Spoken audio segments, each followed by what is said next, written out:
Hi, everybody, and welcome to another edition of Coach's Corner. I am Dan Tetton. I'm here with my co-host and co-founder, the one and only John Sinclair. How are you doing in Florida today, Johnny?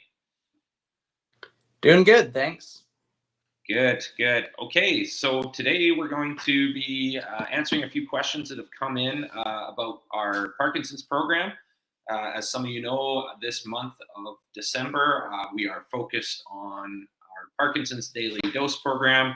And I think to kick things off, John, we had a question come in from somebody was basically asking, like, what level of movement do I need to be able to have to be able to participate in the Parkinson's Daily Dose program? So I think this question is probably coming from someone who has maybe very limited ability, and they're just asking kind of like, what would you recommend someone, say, needs to be able to do in order to participate in our Daily Dose program? Yeah, great question. So if you're ambulatory, which means you can walk, you can be able to perform this program. So, and even if you can't walk, a lot of the motions that we do and movements that we do could be performed from a chair. So it really just comes down to the way we've always done the program is based on mirroring. So all you have to do is mirror me. And so you don't have to do everything exactly like me. But most importantly is that you're moving with good rhythm and timing within a sphere. So your ability to move in time and space that gives you good rhythm and timing. So if I step a little bit further than what you might step, then we would say just shrink your bubble a little bit, but still perform within the same directions that I'm going, and just follow along and try to find your rhythm. And once you find your rhythm, usually when we shrink our bubble, it makes it easier to find your rhythm. And then as we get going, we can expand it out as you become a little bit more efficient with the movement patterns. But really, we designed it in such a way that it could be replicated with for anybody at different levels. Yeah, that's a good point. I was actually speaking to someone yesterday, and they were saying they can't, like, getting down to the floor and back is just not possible for them initially. So I told them, like, yeah, just go down to a chair and use that. So yeah, shrink your movement bubble and follow along the best you can with John. Like, part of the benefit of the Daily Dose program in particular, right, is literally you getting up and doing some movement. Interrupting your sedentary time is as important as the movement itself that you're performing. So follow along on the video with John and follow the best you can. And if you do that consistently over time, you'll notice your movement bubble expanding over time. So yeah, and one thing I might add, Dan, is that while it all looks like movement and exercise, in fact, what we're doing is we're trying to retrain your motor control system. So by us teaching things in certain ways, we are getting you to move in environments that you typically would have to move in throughout the day, right? So everything's done, the laboratory is your living room. And so what we do is we want to try and teach you how to get to the ground the most efficient way that you know at this moment. But as you keep practicing that, your body starts to become more efficient at that pattern. And so even though there's a critical delay that's happening with Parkinson's disease, what's important is that we keep giving the stimulus to the nervous system so that you find a new way to be able to overcome that task. Because that's how we organize movement, is we organize movement based on the task, not based on what muscles are activated through our movement. So that's the most important thing, is that we find a way that makes you feel safe, and then we just expand it into an activity that you can do. And so one of my mentors once famously said, he goes, if it's something that you can't do, you probably should. So this is really us just finding ways to work on those in a safe, effective way that will make you feel confident in having to get to the ground if you really need to. Right. Well, and I mean, what's really interesting, right, is the microdosed approach to movement allows you to practice more frequently. I'm just thinking, let's just say you're a regular exerciser and you're doing a program for 45 minutes every morning. That's fantastic. But when you're doing our Daily Dose program, you're actually getting up and practicing 7 unique movement skills every day. And I think did a post this week that showed like in the aggregate what that adds up to is, 200 to some of our users are doing 200 to 400 unique movement skills per month, right? Over and over again. So you can imagine the skill that you'll build over time just by practicing. 100%. So, okay, next question, John, and I'll take the lead on this one, but I'd like your input. So, a few people are asking when they sign up for Parkinson's Daily Dose on our platform, you end up in our player, like you open up the platform and there's your Parkinson's Daily Dose, and there's a little button that says Add Program on there. And what you can do as someone with Parkinson's, you can add a Parkinson's toolkit to your player if you want. We built one. Those are full of 7-minute solutions for people with Parkinson's. But the question, actually, someone has gone in there and they're asking me, with someone with Parkinson's, are there any other programs in there that you would recommend for me, or any that I should avoid? And my instinct is probably not. I'm from the guy who programmed them. I'd love your input for somebody who's asking, like, hey, like, what about the Hyperware program, Liebert Bar program, the Office program that's in there? What can people add safely to their Parkinson's Daily Dose program? Yeah, what really that comes down to your preference, right? And so what do you have available to you from an equipment standpoint, but also what might you want to equip your home gym or equip your studio or your office with that would allow you more variety of skills and different outcomes that you're trying to achieve as a result of your more frequent doses of movement. So if it's feel like you need to improve your strength or you need to improve your mobility, you could grab any one of those programs there and immediately get working on it. All you have to look for is anything that says the mobility program, anything that says strength program, anything that says cardio program, and all those programs will work for you. Just follow along, and if you feel like something's outside of your current level of ability or level of fitness, then that's okay. Just do it at a pace and a rhythm that you feel that you can complete for that length of time. And then as you get more efficient at doing these little doses and different programs, the best benefit is that A, you're moving more frequently, and then B, that you're putting a variety of different movements into your day. And that those programs are 7 minutes long. So they're not a massive time commitment, but they're also not a ton of stress all at one time for exercise. So by doing 7-minute doses of strength training a few times throughout the day, I mean, that adds up. Like when I'm personal training my clients, if we get to 25 to 30 minutes for a Parkinson's patient in a strength training session, that's right on the money. So by breaking it up makes it a little bit easier for you and doesn't affect your energy level throughout the day, and probably won't exacerbate your symptoms either. So it's a good way to just get little doses of strength, little doses of mobility, little doses of cardio, whether it's the Sandbell program or the Liebert Equalizer program.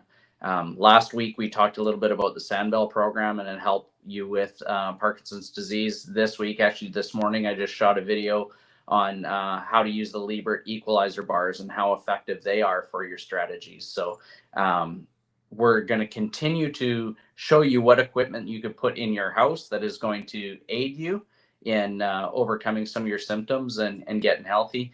But at the same time, we're also going to keep uploading lots of different programs with these tools and with things that you can do with your body weight that you can jump right in and add them to your player. Yeah, I mean, it's great point. And there's a reason we made the membership an all-inclusive membership, right? When you join 7 Movements, you get access to everything. And it's because everything could potentially be good for you. And part of the, part of the awesomeness of the platform, I would say, is that you sort of get to create your own program within there, what works for you. So yeah, you have your daily dose program, but you can add whatever you would like and do those throughout the day as well.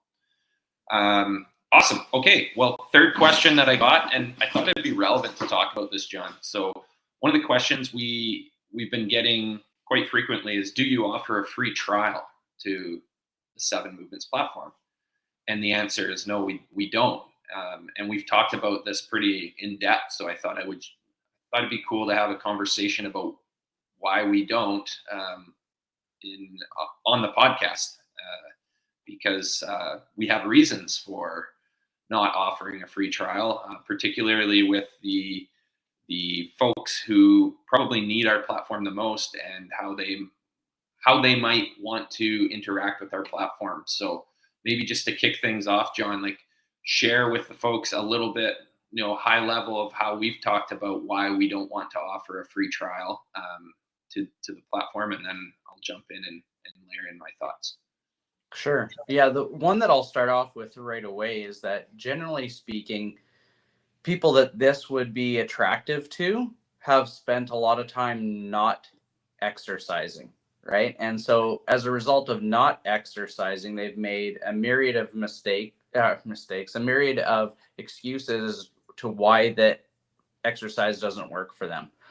From a behavior standpoint, we know that when you commit to something, whether it being financially or a time commitment or even traveling to go do something, we know that you're more likely to have, there's a possibility that there's a barrier there, but there's also a possibility that if I engage in something that shows value, there's a reason for me to stick with it. And so that was one of the reasons why we found it really important, Dan, to not give a free trial. Because if I give something for free, there's no value in me starting.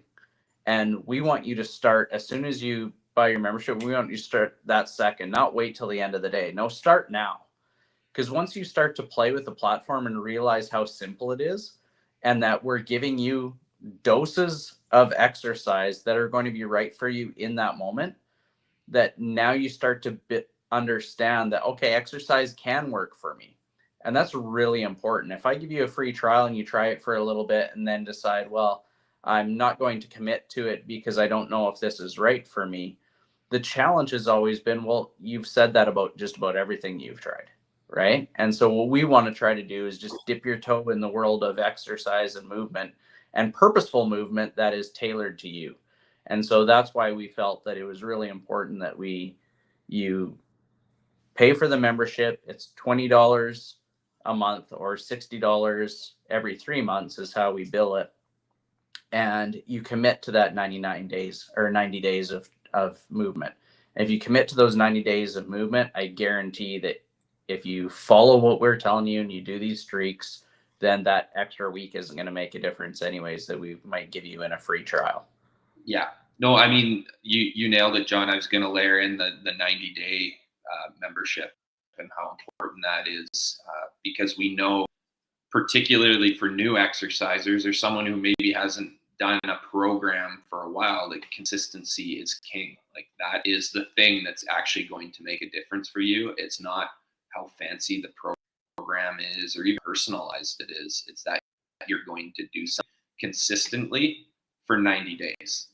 And if you do that, you're going to find a massive level of success with our program. A lot of our users are already on day 30 or 28. I can't remember. I was just looking at the numbers the other day, and they've been consistent for 28 days, and those messages are starting to come in of like, oh, okay, I'm starting to feel a real big difference here of how I feel throughout the day. One user messaged me the other day, and they were telling me like their squat is, they didn't think they'd ever be able to squat, but today they felt really good, I guess, in their squat, and were able to get way lower than they've ever gotten before they were 30. Was the comment that they made, and it's only because they've been consistent for 30 days doing. Well, in this case, this person was doing the daily dose, so 7 1-minute doses, and then they were doing 2 strength doses throughout the day from, I think it was a hyperware program. So this is someone doing 21 minutes of movement a day, broken up throughout the day, and just slowly improving through consistency. And just to layer on more on what you said of like why we didn't do the free trial, because we did have conversations about it, is when folks start something for say 7 days and they haven't paid for it and they haven't invested in it, it's pretty easy to walk away from that and go, it just didn't work for me. But what really happened is you didn't work for it, right? That's really what happened there. We want our users all to see success. So 90 days, come join us, 90 days, move for 90 days, and you'll be blown away by how you're going to feel after if you stick with it. Yeah, and the other part to that is you're not going to see any substantial changes in 1 week. Like, you're just not. I mean, for people that are really active, that start something new, we'll see a definitive difference in what they're doing when they're really active and they try something they've never done before. But it takes time for your physiology to self-organize, like that individual that you talked about who saw a noticeable difference in one of their movement patterns over a consistent effort of 30 days. That's their body self-organizing to find a way to be more efficient at the task, right? And that's what we're talking about. This isn't about fitness. This isn't about us doing this and your VO2 max is going to change, or you're going to lose weight within 30 days. That's not what we're talking about. What we're talking about is we're building movement literacy again and teaching your body to self-organize so that it's more efficient and effective at movement. Because if you can move better, you'll want to move more. And the only way we can do that is over a period of time. So that's part one from a physiology standpoint. From a psychology standpoint, we know that habits aren't really part of our new routine until after 66 days. So, say take 30 days. No, it's actually 66 days. And we said, well, I bet you if you do it 90 days, it'll become a little bit more autonomous, right? Like, it just becomes something that you do every day. And so I don't even realize what I'm doing when I get up first thing in the morning after I have my bathroom break, but I'll wander over to put my heart rate monitor on and check my heart rate variability every day, because I've done it for 1,700 days in a row. Yeah. Right. So my body doesn't even know, like, I'm barely awake, and it's just, this is the path that I go on. Right. Totally. And so we want to get to that point where it's like, I've been sitting for a while and your brain goes ding, ding, ding, time to get up and move. And it's just something that you do. Right. Yeah. Know what I caught myself doing the other day is, and it was so random that I got up and I was heading to the washroom and I started scrubbing my knees, and I just did like 3 squats, and I was not thinking that I wanted to do that. I just did it because I was feeling a little bit stiff in the knee, and it was just like clicked in my head. It's because I do, the 7 daily dose, and I'm always just kind of hitting the odd dose when I need it the most, and my body just said, hey, your knee's a little sore, do this. And it did it with my brain shut off, which was really cool. Yeah, those strategies are like, I mean, how great is that your body and your intuition took over, right? So your tissues communicated to your brain that said, this is what I need to do, not your prefrontal cortex in your brain making an executive decision to problem solve what you need to do for your knee. And that's what we're talking about, is that your nervous system can communicate without you having conscious thought of it, right? Just like, I need to change positions in bed in the middle of the night when you're at an unconscious level, right? It's because I've been in this spot for so long, my tissues aren't happy with it. Roll over and go to a new spot, right? You didn't have to make that conscious decision of doing it. It's part of the reason why I'm not allowed to grocery shop with my wife anymore. Is because I'll just unconsciously start mobilizing my hips in the middle of the aisle. So there are pros and cons with it, I guess. The pro is that I don't have to. The pro is that I feel good and I don't have to go grocery shopping anymore. Right. Well, know what? That leads us into sort of the last question that I got, and I know how you're going to answer this. I think it's good that we keep beating home this message, because again, we're talking about, in this case, someone with Parkinson's disease, and their question was, I guess their statement was, when I move with your videos, I don't look like John. And I think they mean like their movement probably isn't looking like John. Is that okay? And big question mark. And I know the answer to this, but I want you to just keep reiterating this to our folks at home, where it might not look exactly like John. Move within your movement bubble, but maybe tell them what's going on there. Like, especially for someone who hasn't moved for a very long time, and they see you squat and then they squat and they're like, oh, I don't look anything like how John's looking in this video. How should they approach that? Yeah, we talked about a little bit earlier is just like shrink your bubble. So the way I explain the bubble is, or sphere of function, and you can call it that if you want to go that in depth, is really just how we move in time and space in 3 dimensions. So 3 dimensions, or 3D, means direction, depth, and distance. Okay, so direction. So in what direction am I moving in? Depth, how much am I influencing the height in which I move, right? So if I do a forward lunge, that's going in direction, but if I go really deep, or and get my back knee towards the ground versus just taking a tiny step and I don't really change my vertical height, that's what we mean by depth. And then the last one is distance, right? So am I just taking a little step? Am I taking a mid step, or am I taking the biggest step I could possibly take? Your ability to move with good rhythm and timing, have symmetry between your left and your right sides, and coordinate different movement patterns together. If I'm moving side to side and reaching my own arm overhead at the same time, your ability to do that really forms your sphere of function. But that's your bubble, right? You own that space. That's yours. Our goal of the programming is to mirror me and eventually allow, once you're picking up on what I move, on how I'm moving, and you get that visual representation, your brain is starting to self-organize. But the most important part is that you stay within your bubble that keeps your bubble more like a sphere, not like, like a squished water balloon where you got more space on one side than the other, right? Or that it's really good up and down, but really terrible side to side. Our goal is to try to make it a sphere. It doesn't have to be a big sphere, it can be a little sphere. And then it starts to expand out the more proficient you get with these motor skills, right? And then that's when you start to really explore, okay, this is the capacity that I have for movement. Now, there's a critical delay in Parkinson's disease where the information coming in is delayed by the output.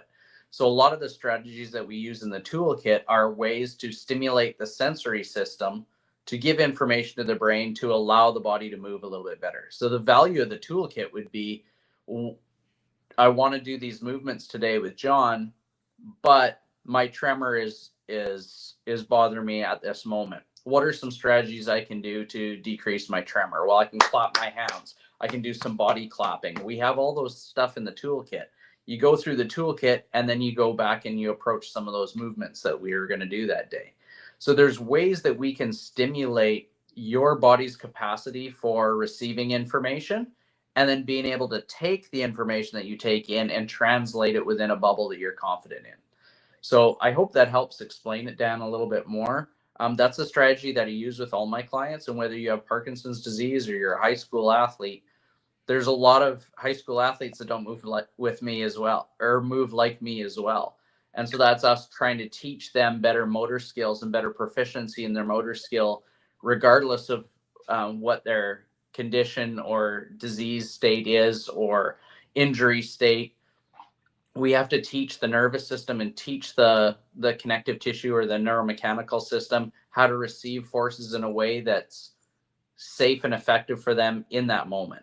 And that's how we've kind of built the programming on it. That's cool. And I mean, I'm glad you mentioned. I was just, as you were talking, I was thinking about athletes and the conversations we've had in the past with like how we've sort of screwed up training quite often. Well, just from a fitness standpoint, right? In trying to make everyone look the same through a movement. Yep. And thinking there's one right, like optimal way, right? We always talk about, well, you and I are hockey guys, so we're always talking about like everyone trying now to skate like Connor McDavid. And the other night I watched Colorado Avalanche play the Edmonton Oilers, and you had three of the best skaters in the world: Nate McKinnon, Dale Makar, and Connor McDavid on the ice. They all look incredibly different the way they skate, but they're all incredibly proficient through that movement. So your movement might not look like John's. That might be totally okay. You're actually moving very well still.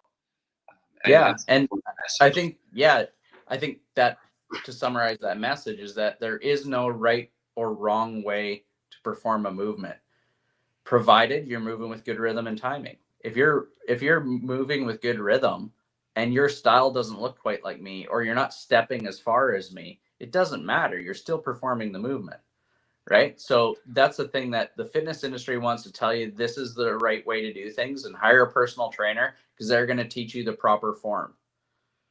And I'm here to tell you, for being in the fitness industry for a long, long time, when form really matters is when you're under an extreme amount of force. That's Right. when it really matters. That's when you can hurt yourself.